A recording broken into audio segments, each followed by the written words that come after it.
मन, मनुष्य, मान, इन तीनों का प्रारंभ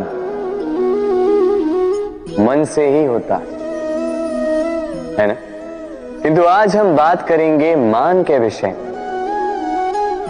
मान वो भाव है जो हमारे मन को संतुष्टि देता है।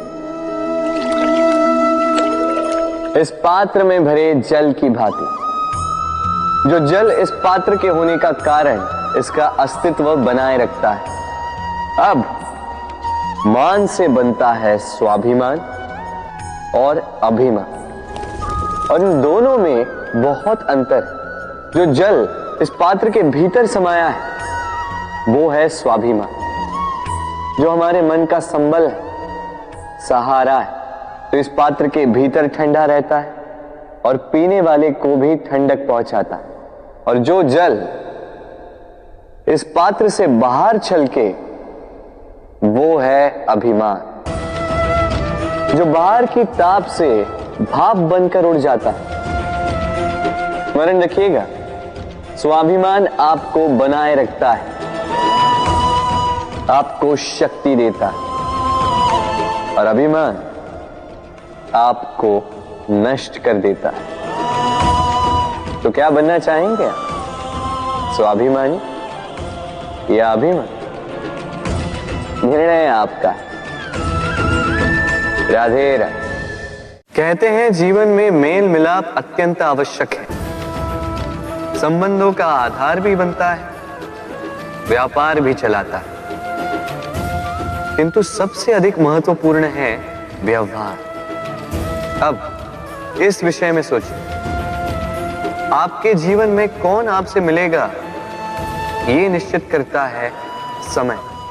आप अपने जीवन में किनसे मिलना चाहेंगे ये निश्चित करता है आपका हृदय, और आप जिनसे मिले उनके हृदय में आप कब तक बने रहेंगे ये निश्चित करता है आपका व्यवहार। अपना व्यवहार शुभ रखिए, सब शुभ होगा। राधे राधे। जब से जीव अस्तित्व में आए तब से एक और शब्द अस्तित्व में आया, संघर्ष। जन्म लेते ही व्यक्ति को जीवन जीने के लिए संघर्ष करना पड़ता है। कभी अपने लक्ष्य को प्राप्त करने के लिए संघर्ष करता है, तो कभी जो प्राप्त किया है उसे बचाने के लिए संघर्ष करता है। किंतु सबका एक उल्हाना होता है कि संघर्ष करते समय कष्ट बहुत होता। अब योद्धा है तो प्रहार तो सहने पड़ेंगे। तैरना सीखना है तो जल में प्रवेश करना होगा ही। उन्हीं के पाव में छाले पड़ते हैं जो नित चलते हैं, और जो चलते हैं वो अपने लक्ष्य तक अवश्य पहुंचते हैं। इसलिए स्मरण रखिएगा, जीवन तभी तक है जब तक कर्म करोगे। तो संघर्ष करते रहिए, कष्ट को भूल जाइए और मेरे साथ प्रेम से कहिए राधे राधे। हम मनुष्य कितने ढीठ होते हैं। एक बार लक्ष्य पे दृष्टि साध ली तो उसे पाने के लिए जी जान लगा देते हैं, किंतु उस लक्ष्य को पाने की आतुरता में उस मार्ग का आनंद लेना ही भूल जाते हैं। स्वास्थ्य को दांव पर लगाते हैं धन कमाने के लिए, और फिर वही धन गवा देते हैं स्वास्थ्य को पुनः सुधारने के लिए। बताइए। देखिए, चाह बुरी बात नहीं है, किंतु चाह को पूर्ण करने की चाह में उस मार्ग का आनंद लेना भूल जाना, ये तो मूर्खता। कभी कभी पूर्ण पाने की चाह में व्यक्ति सब कुछ गवा देता है, भूल जाता है कि आधा चंद्रमा अधिक सुंदर होता है।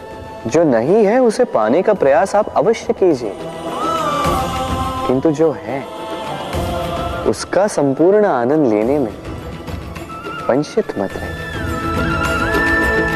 राधे राधे। जीवन में कुछ भी पाना हो तो सोच और कर्म बड़े आवश्यक होते हैं, किंतु क्या केवल सोच से या क्या केवल कर्म करने से आपको सफलता प्राप्त होती है? नहीं। कुछ लोग सोचते रह जाते हैं, कर्म नहीं कर पाते और इसी कारण से उन्हें सफलता प्राप्त नहीं होती। कुछ लोग बिना सोचे समझे कर्म करते रह जाते हैं, उन्हें भी सफलता प्राप्त नहीं होती। स्मरण रखिएगा, वृक्ष को काटना हो तो कुल्हाड़ी के लगातार प्रहार करने के साथ ही कुल्हाड़ी किस दिशा में मारी जानी चाहिए इसका ध्यान रखना पड़ता है। सोच और कर्म इनका ठीक से सम्मिश्रण करेंगे तो अवश्य ही सफलता मिलेगी। राधे।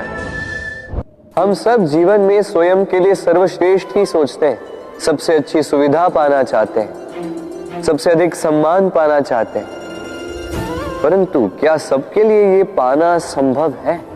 हाँ, क्यों नहीं। बस बाधा है समय। हमारा जीवन स्थायी नहीं है, इसलिए यदि समय का सदुपयोग करोगे तो तनिक सरलता होगी।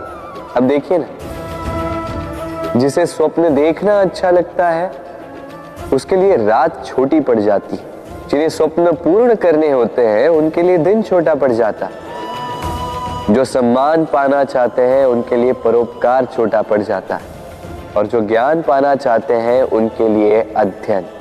जीवन में लक्ष्य को पाना हो तो समय का प्रबंधन ठीक होना ही चाहिए। स्मरण रखिएगा। राधे राधे। व्यक्ति किसी और वस्तु या भाव से परिचित हो ना हो, भय और भविष्य दोनों ही व्यक्ति के मन में सदैव रहते हैं, जिनका अस्तित्व व्यक्ति के अस्तित्व पे भारी रहता है। विचित्र है ना?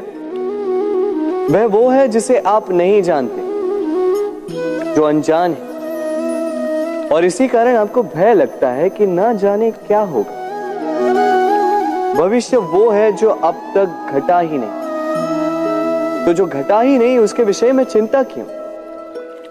आपके हाथ में है वर्तमान। वर्तमान के कर्म सत्य मन से कीजिए और सोचिए ये कि अपने कर्मों को और कितनी श्रेष्ठता से किया जा सकता है। इसलिए आप विश्वास कीजिए, यदि वर्तमान के कर्मों को आप सत्य मन से करोगे तो भय स्वयं ही निकल जाएगा और भविष्य का फल अवश्य ही मीठा होगा। इसलिए भय और भविष्य से डरना छोड़ दीजिए, इस वर्तमान को जी। राधे राधे। अक्सर आपके बड़े बूढ़ों ने आपसे कहा होगा कि ये संसार दुख का मूल है और ईश्वर भक्ति उस दोष से दूर जाने का मार्ग है। किंतु सोचिए, यदि ये संसार दुख का सागर होता तो क्या नियति आपको यहां पर जन्म लेने देती? क्या ईश्वर यहां पर अवतार लेते? जब समस्याओं पर हमारा वश नहीं चलता, हम आरोप लगाते हैं इस संसार पर। यहाँ के लोगों सोचते हैं कि काश मैं यहाँ पे आया ही ना हो। एक किसान बंजर धरती पर जाता है और अपने परिश्रम से उसे लहलहाते खेत में परिवर्तित करता है। एक दर्जी जिसके पास एक सामान्य सा वस्त्र आता है, अपने परिश्रम से उसे एक सुंदर वेश में परिवर्तित कर देता है। आप भी परिश्रम कीजिए। ये महत्वपूर्ण नहीं है कि आप किस संसार में आए, ये महत्वपूर्ण नहीं है कि आप यहाँ कैसे आए। यदि कुछ महत्वपूर्ण है तो वो ये है कि जब आप गए तब आप इस संसार को कैसा छोड़कर गए। तो ये सोचकर जिए कि जो किसी के लिए नरक है उसे किसी का स्वर्ग बना के निकलोगे तो आपका जीवन और आपका संसार दोनों धन्य हो जाएंगे। राधे राधे। संसार के सारे संबंध जन्म के साथ ही प्राप्त होते हैं सिवाय मित्रता की। मित्रता ही वो एकमात्र संबंध है जिसका चयन हम स्वयं करते हैं और इसी कारण उसका पालन करना बहुत ही कठिन होता है। तो सुनो, पहला नियम, मित्रता का आधार होता है विश्वास। तो किसी भी दशा में अपने मित्र पर विश्वास रखना। उसकी किसी भी बात पर संदेह नहीं करना। दूसरा, 7, यदि मित्र अनुचित मार्ग पर भी चले, उसकी भूल सुधारने का प्रयास करें, उसे उचित मार्ग पे बनाए रखने का प्रयास करें। मित्रता में किसी भी कारण मित्र से विमुख नहीं होते रहना। तीसरा, मित्र जब भी पुकारे, जब भी उसे आवश्यकता, दिन हो या रात, फिर आंधी आए या तूफान, आना होगा, अपने मित्र के लिए उपस्थित रहना होगा।